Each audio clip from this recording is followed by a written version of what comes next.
नमस्कार विद्यार्थी मित्रांनो, महाराष्ट्र शासनाचा सामान्य प्रशासन विभागाचा एक नुकताच नवीन जी आर प्रसिद्ध झाला। या जी आर मध्ये गट अ ते गट क ची सर्व पदे जी आहेत ही एमपीएससी कडे वर्ग करण्यात आलेली आहेत। आता त्या जी आर मध्ये त्या पदासाठीच्या लागणाऱ्या पात्रता असतील किंवा इतर माहिती त्या जी आर मध्ये सविस्तर देण्यात आलेली आहे। आता विद्यार्थ्यांच्या मनात प्रश्न आहे की एमपीएससी नेमक्या कोणत्या परीक्षा घेणार नाही, या संबंधीचे बऱ्याच विद्यार्थ्यांमध्ये मनामध्ये प्रश्न आहेत आणि याचीच माहिती आपण या व्हिडिओच्या माध्यमातून बघणार आहोत। व्हिडिओ अतिशय महत्त्वाचा आहे, शेवटपर्यंत नक्की बघा। बघा विद्यार्थी मित्रांनो, आता कोणत्या परीक्षा एमपीएससी घेणार नाही त्यामध्ये पहिली गोष्ट म्हणजे शिक्षक भरती।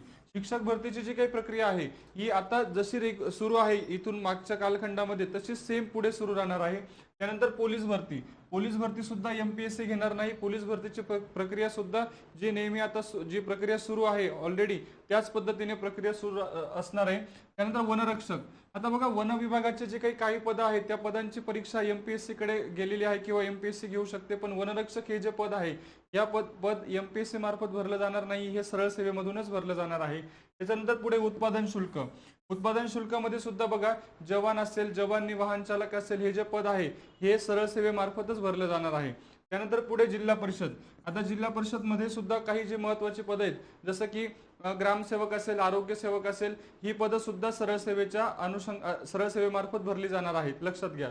त्याच्यानंतर नगर परिषद, नगर परिषदेची जी राज्य संवर्गाची पदं आहेत ही एमपीएससी परीक्षा घेऊ शकते, पण जी जिल्हा संवर्गाचे जी काही पदं आहेत गट क आणि गट ड ची ही पदं सरळ सेवेमार्फतच भरली जाणार आहे, ही सुद्धा एमपीएससी मार्फत भरली जाणार नाही।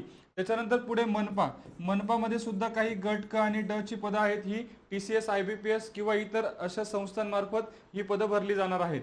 त्याच्यानंतर न्यायालय भरती, बघा न्यायालय भरतीमध्ये उच्च न्यायालय भरती असेल यांची सुद्धा एक स्वतंत्र एक व्यवस्था आहे, तर त्या व्यवस्थेअंतर्गतच परीक्षा घेण्यात येईल। ही भरती सुद्धा एमपीएससी मार्फत घेतली जाणार नाहीये। त्याच्यानंतर सर्वात महत्त्वाचं, सर्व गट ड ची वेगवेगळ्या विभागामध्ये जेवढेही गट ड चे पद आहेत हे सगळे गट ड चे पद हे सरळ सेवेच्या अंतर्गतच भरले जाणार आहेत।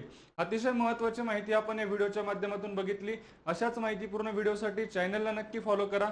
व्हिडिओ आवडला असेल तर लाईक करून आपल्या जास्तीत जास्त मित्रांना लगेच शेअर करा। धन्यवाद।